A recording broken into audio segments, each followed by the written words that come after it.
Hello and welcome to the Recruit Rockstars podcast, where we focus on the people part of your growth stage company. You might be VC funded, you might be PE funded, you might be self-funded. It doesn't really matter here on the Recruit Rockstars podcast, because we're going to focus the next 20 minutes, as we always do, on the people part of your business. I happen to think that's the hardest part, but we got a guest today who's going to help us figure that out. Her name is Tylee Potter. Tylee's background is unbelievable. It's like a who's who, and it would be hard. You'd be hard pressed to find someone more qualified to talk about recruiting, leadership, culture, DNA, assessing candidates, all that stuff. And we're going to cover a lot in the next 20 minutes, so get ready. Tylee headed up executive search at Uber. And if that wasn't enough, she then became talent partner at the legendary private equity and venture capital company, Kleiner Perkins, out in Silicon Valley. Now she is leading the people part of the business, and just an amazing integral story at Bond. Bond has over $1 billion, that's with a B, dollars, and now making investments in all kinds of companies, which we're going to talk about. Tylee, welcome to the show. Thank you so much for having me. It's great to have you. Nice to finally meet you. And I'm excited to hear your story.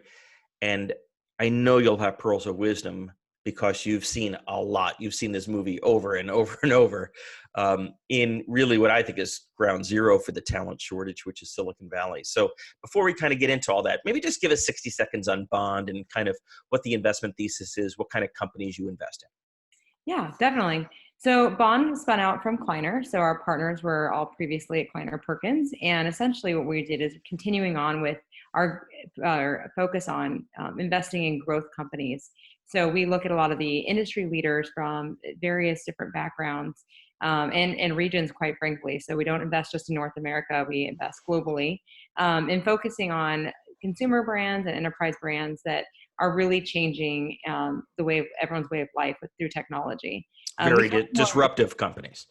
Very disruptive companies, and we come in at a growth stage. So it's mostly for companies Series B, Series C, who already have product market fit, lots of traction, and we see that they're really enabling a growth story and potential disruption in the market that we want to get behind. Got it. So you're really pouring gas on the fire. Correct. Got it. Any companies you can mention that listeners might know that are publicly known? Sure. Right. We invested in Hippo Insurance. They're located down in the South Bay, and we've invested in Canva, which is an educational software. They're out of Australia. Great. Terrific companies. And typical check size, I'm guessing, is north of 10 million, probably? Yeah, correct. Between 10 and 100 million. Terrific. Just what's 10 million between friends, right? Right. So now let's talk about your charter at Bond. What is it that you're focused on? Are you focused more on the people part of the fund itself? Are you working with portfolio companies before or after the deal? Do you doing the whole enchilada? That's what are you focused on? Yeah, my roles change. I mean, when I was at Kleiner, we thought about talent differently than we think about Bond. So, which I find fascinating as well, because it's the partners that were at Kleiner. But we think about it relative to what's necessary for our space. So we're looking at growth stage companies. So these aren't Series C, Series A, where you're just trying to figure out what's your applicant tracking system. Yeah, right. You know, how do you not get sued, and how do you pay your employees? Yeah. These are very different types of needs. These are more for venture. Yep. But I'm usually focusing on how do we grow our companies with the best people, the best introductions, more of those strategic unlocks. So it could be anything from partnerships to network, to speaking opportunities at conferences, to brand awareness, to executives that could potentially be advisors or board members. Thinking more holistically with the CEO on where's kind of the range outside of where they're going today that could help them dramatically in their growth, in their perspective of where they are in their trajectory. And so right now, I currently spend a lot of my time making sure that we have the best executives, helping them assess their teams, and figuring out, from where they're growing today, do they have the right leadership team in play?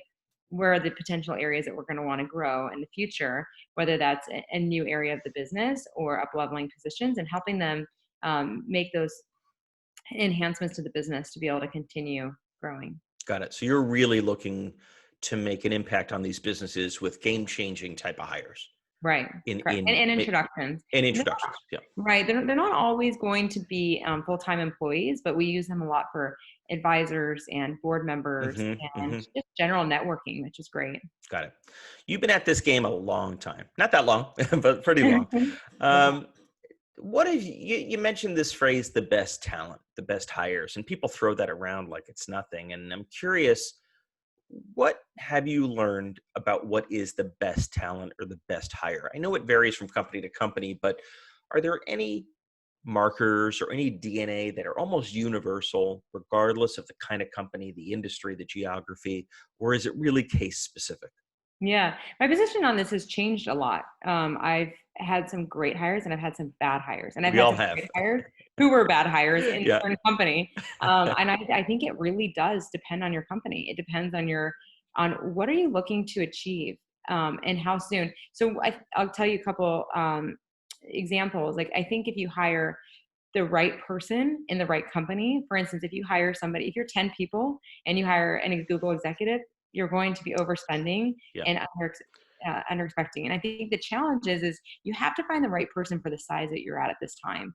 Are they able to be in the weeds? Are they able to move quickly? Are they agile? Like what exactly do you need them to do? And can this person do it? And how are you vetting that through Do the you process? see a lot of companies at this stage overhire? They bring in someone who's just amazing with strategy, big picture, but can't or doesn't want to operate and get in the weeds? It depends, like, that does happen. They want like a talent magnet. We hear that a lot. I want a big name for a big company, and everyone's gonna wanna Ugh, flock here right. because we have this person, and this person gave us credibility in the market. Yeah. And that can work, depending on which role it is, especially engineering, right? Yeah. Engineering is very hard to hire for. Sure. And so sometimes that can work if people know they're gonna go learn from a director of Facebook who, built out an exceptional program. That might be just what it takes to unlock some talent to your company or to give you notoriety. So it really depends on what you need them for. If you want somebody who's going to build like the first wave of your infrastructure, that's probably not the right person. Yeah. So just being very honest about what do we need and what is this person capable of, and making sure those dots connect. What is the key step in figuring out what you need? Right. Yeah, It seems obvious. Figure out what you need, go find it. right. We're relying on a talent like you to bring it to us. But how do I figure out what I need, especially if Yeah. I'm new at this game? That's such a great question. First, call me for a portfolio. The thing I always tell people is go to the people who do this well. Ask them. So when I talked about networking advisors, one thing that I do is if they're hiring, let's say one of our portfolio companies is hiring, a head of people. A head of people is a little bit different because I have a lot of experience in the HR space, so I can usually give them a lot of feedback there. But who is the person that in 10 years you want working in your company? Yep. Who is the person that's been there, done that, seen so much change, so much growth, good, bad, and ugly, and stress test completely? Call them. Send them an email and say, can I spend 15 minutes with you? Can I grab coffee with you and ask you the ins and outs of who's the right HR person for me to hire right now? Is And that because this is experiential and you're assuming that that person will have learned how to do it? correct. Correct. They've already been there. Yeah. And people love to share their experience. People love to talk about what they've done right, what they've done wrong. And not only that, but it could be their next hire in 10 years. Yeah. This Yep. could be an awesome relationship for them to start building. People want to network with exceptional individuals. And so if you carry yourself and you do things in your career that lead you to interesting people, like open those doors. Yeah. And so I always say, like, find a mentor or find somebody that can help you assess what that role is. And so I make a lot of introductions like that. And I think until you actually know product, for instance, is a good example of this. I'd spent years in product at Uber, and years with working with Travis and his product leaders, and they're subtle but very important nuances of product leaders. Hmm. And one of them is some are more growth focused and more quant focused, more on the analytical side, and some Yep. are innovators. Yep. There are a lot of other type of product leaders, but innovation, you can't just create Yeah. innovation. Are you looking And for revolution? Are you looking for evolution? Are you looking for metrics or quality? What correct. is it you're trying to get to? Correct. And so you have to, so people often will say, we need a product leader. Our product's not working, or we need to scale. We've got Yeah. competition. Yeah. Yeah. But knowing the type of product leader you need Yeah. is super critical. And having somebody who's been in product and worked among these type of leaders who can help you assess the right person that's going to take you there is really important.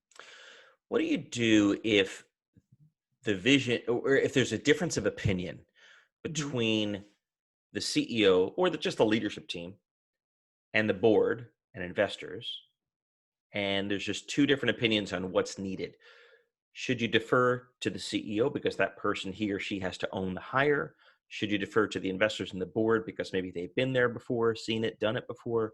How do you, I'm sure you've seen that before. How do Yeah, you yeah, no, work definitely. through that problem? Yeah. So, I mean, I always say, the CEO comes first in all companies. And Bond says the same thing. We are a very CEO focused company. We do everything we can to unlock our CEOs and put everything behind them. And I think it's really important to do that because there's nobody, I think, who wants success more than the CEO. It's like a family, right? Like Yeah, that's the parent. sure. And so I think it's really important to be able to disagree but commit as a board. And Disagree but commit. That's a great phrase. it depends on what exactly you're disagreeing with. Like if I were, let's say I was the internal person, I've done this at Uber, been in searches with the board and our CEO, and we weren't all aligned on expectations. And you really getting down to the bottom of like, what are we not aligned on? And how can we kind of address that in a way that we can get alignment or close to alignment? Mm-hmm. And generally I've noticed it's miscommunication or misunderstanding of how the business is doing. So if you can talk to the points that are a friction for each party, then usually you can resolve that. But let's say, the board wants an innovator, the CEO thinks they're the innovator, and they want somebody who's more growth focused, speaking of like a product search. Yeah. And this would be a very realistic scenario. In that situation, I think it's very critical that you support the CEO in their search. And, it may work out, it may not work out, but if they have somebody in there that they didn't pick themselves and didn't feel comfortable with, or it wasn't the right qualifications that they needed, I don't think that it will ever Yeah, work. they're never going to own the hire. They'll never accept responsibility, and they may even be looking for reasons that person might fail. Right. And as a board member, it would be negligent of you to think you have enough time to make that relationship successful. Yeah. So now we figured out what we're looking for. Now we got to find it. And so I'm curious, listeners might say, oh, it's easy. You're Uber, you're Kleiner, you're Bond, you got $1 billion. How hard could it be to find talent? The listeners, no one's heard of their company before. They're Mm-hmm. struggling to get by. They're Mm-hmm. competing with talent against Google and Amazon and Apple, et cetera, et cetera. What works? How you obviously can't win on money because you can't outspend those folks. How do you attract the best people to your company like a magnet? Yeah, that's a great question. So before Uber, I worked in 3 sort of no-name startups. I worked at a startup called Aftershock, which is gaming. And that was where I cut my teeth on recruiting, going to lots of meetup groups, drinking a lot of gross beer, and trying to talk about programming languages that I knew nothing about, running to the bathroom every 10 minutes and Googling things so I could figure out what people were talking about. Ruby on Rails was really popular at the time. And so if it deviated from that, I learned a lot about Ruby, but other than that, I didn't know about the programming languages. Right. I then moved to an advertising startup called ShareThrough. And that's also where I learned that engineers don't like advertising. So that was a very hard place to hire. And then I went on to financial services, a Scandinavian company who was moving their headquarters to the US called TradeShift. And financial services also has its issues with hiring. It's not a very sexy product. It's an enterprise product. Yep. And, so I think what you have to do in those scenarios, so when I went to Uber, one thing I told everyone who was new to recruiting, I'm like, go recruit at a no-name company. That is when you cut your teeth. That's when you earn your stripes and you become a really good recruiter. You have to. You have no brand to rely on. You have no brand to rely on. No one uses your product and they may never use your product. Yep. And so I think what you have to do in those scenarios is you have to think like, who are your competitors and how are they attracting talent? Like, where are those people coming from? Like, I would do deep assessments of our competitors and where the talent was coming from and who they were able to hire and why. And sort of to find news sources, to find veins of talent. Right. Got it. If we're a financial software product that is Series B and your financial software and your Series B may not be competitive, who did you hire? And how did you get them in the door? And what was your strategy? And thinking about how to differentiate yourself. So that is really important. What is it that people really want? Is it that they're excited about your product? Is it excited they're excited about your flexibility? Is it that they're excited about your location of your office? Like, there's something that everyone will kind of be excited about, and some people just won't be excited, and that's fine. Yeah. I sometimes will look for people who are in like less sexy companies, really great people, but like maybe people for whom this is actually it's less unsexy than the one they're at now. Exactly, less unsexy, or maybe we have a small team and they're in a team of 20, or maybe they want a leadership opportunity and I see that they haven't been in leadership the last 5 years. So you're selling and you're thinking about how do I overcome their unspoken objection, which is, I don't Right. want to come to your crappy company. Right. And I got to figure out some hook other than money that Right. will entice them. Right. Exactly. I have to figure out what is it that we do better than anyone for this person, and then just keep hitting that on the head, telling them over and over and over, "You've got this, you've got this, you've got this." And that is really, I think, what you have to think about, how to differentiate yourself, and going to where the people are listening. I think that's really What do you important. mean? What do you mean by that, Tylee? So people often, when they're recruiting, they think about the top 5 sexiest companies, Yep. right? Google, Facebook, Sure. all of those. And then they will think about, okay, I want to hire engineers from these places. They're not going to be maybe they'll be interested in the conversation, and maybe you could hire them, but like, are you spending time in the right places? Yeah. Figuring out, like, where would people actually be listening? I'll go on TechCrunch, or I'll go on Launch Ticker. I'll go on Angel List. I look for any opportunity to see companies that are either bleeding talent, bleeding money, lost an investment, shutting down. Like, where are people getting nervous? Where are they starting to think about security? And then go there. So find the people, or where are there relevant products that people will be like, oh, that's interesting. I've been working on this financial software product for a Yep. long time. Now I Yep. want to take it to the next level and work on enterprise, or whatever the case There's is. some connection there. Some Right. relevance Right. there in what they're doing. That, I think, is important. People need to focus on people that would be interested in this opportunity. Once we find the people, we need to assess them. I see most people rely on interviews. Interviews are notoriously fraught with all kinds of issues, right? They're just Right. not very predictive. What have you learned in years of doing this as the best ways to actually assess talent?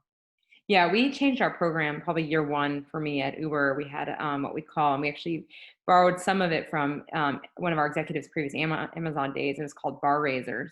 And it's a program that I talk immensely about with our portfolio company.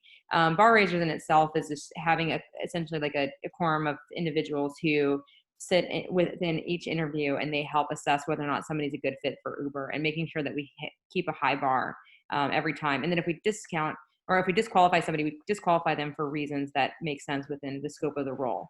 Because oftentimes I hear people say no for things that aren't even in the rec. And it's important to eliminate bias, but it's also important to stay focused on what the company really needs. I think in order to run a really successful process, you start off by putting the right team in the room, and you talk about what you need in this role. What is everyone's job in assessing the talent for this position? And what will be the process for making a decision to hire?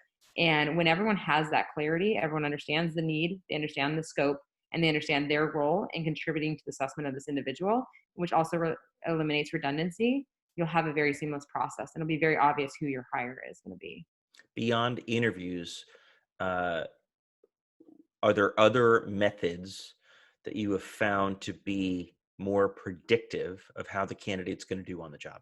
Yeah, I mean, definitely any signal that you can get in the market, Googling what they've been working on, what have they been contributing throughout their history. Um, Obviously, reference checks can be very important too. You want to make sure that you check in on what did you assess in your interview process? Does that seem consistent with somebody who's worked with them in the past? Are you Yeah. getting a true read of them, not only professionally, but how are their social skills in the office? How are they going to work with cross-functionally? How are things going to mesh with your culture? And does that feel like a good fit for the person who's worked with them previously? How do you make the decision on, I know this sounds very tactical, on who should check the references, how many references to check? My experience has been that a lot of people Yeah, don't know how to check references, don't really want to. And frankly, you're so wed to the candidate that by that point, you don't really want to hear anything bad. So a lot of people right. don't dig deep enough. What's your guidance there? That is all very true. I don't leave it with HR, even though I'm in HR myself. I don't feel that they have the right um, they don't have the right position in the interview process to dig deep enough into the references. Yeah. I They don't think have the the hiring context, right? manager, yeah, they don't have the context. They have some of the context because they should be part of the interview loop and always taking that Sure. feedback. Sure. But like, at the end of the day, the person that's hiring them is their hiring manager.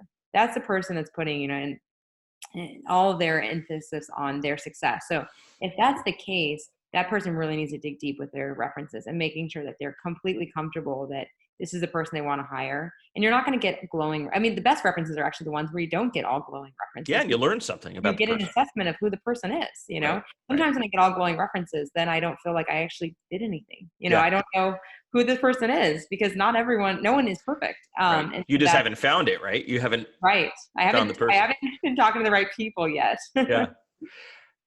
So it's time to negotiate. Yes. We can't afford to pay as much as the big guys. The equity, who knows? It's a lottery ticket, right? At the end of the day, what is the best practice for getting the person into the boat?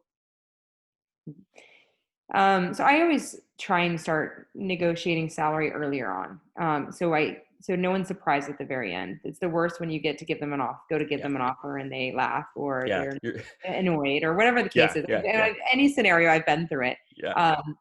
I think it's important to say upfront what your cash restrictions are. We live in Silicon Valley here, and it's a very expensive place to live, and people have all kinds of financial situations. So Sure. being very transparent about the cash piece, So because bring it up early. equity Yeah. and bonus, those are long-term plays, but cash is king, and you want to make sure that they're able to make those bills and that you're sensitive to their situation, right? I wouldn't rule it out. I would go, if somebody said like, that's absolutely not going to work for me, I'd go back to the team and see if there's, exceptions, what we can do. But I started to consider early on. At Uber, for instance, we had a max on what we pay executives. And I would tell them in the first conversation, if it went well, like, this is where we're at. Yeah. This is what we do on the equity. And it helped, I think, a lot for people to start getting the right mindset. And especially when you're in pre-IPO companies, there are a lot of nerves around what people can pay. Am I even talking to the right person? Are we talking the right level? Right. Like, when do I introduce this conversation? And I think candidates really appreciate that candor early in the conversation. Yes. They don't want to waste their time either. And the other thing is, it helps you negotiate. If you let it go too long and you're in love with the candidate, you're never going to want to let them go. Yeah, of course. Early on, you've got the best opportunity to negotiate more favorably for the company. I know in some places, such as California, you can no longer ask a candidate how much they make. Right. Here in Chicago, we can ask whatever we want. This is Chicago. Okay. How do you assess that early on? Do you just spit out a number? Are you asking a question a different way that's legal? Yeah. And this is probably more at the executive level. So if I were doing more like pipeline recs, like engineers, product leaders, designers, marketing managers, I would think about it a little bit differently. But I probably would start with saying, what is sort of your expectations on compensation? Got it. And that's a legal question. So that's another way to ask it. Legal question. When it comes to executives, because there's pretty strong market ranges for those, I usually will just lead with telling them what our restrictions may be. Yeah. And then letting them know that, we want to make sure that this is an offer that's competitive in market for your experience and also your current role. So I want in level. And so I want to make sure that we're not ruling out the entire package or stating too much, but that we are putting out, any limitations we have. You might as well get it on the table early. Right. Well, I can see why you're a secret weapon for Bond, and you've clearly learned a ton at Uber, at Kleiner. Now you're bringing that expertise to Bond. I cannot thank you enough for making the time, Tylee. How can people learn more about Bond or get in touch with you? Yeah. Well, my email is tylee@bondcap.com, cap for capital. And happy to talk to anyone, who finds this information useful and relevant, or add me on LinkedIn. Great. Thank you again for making the time. Yeah, thank you.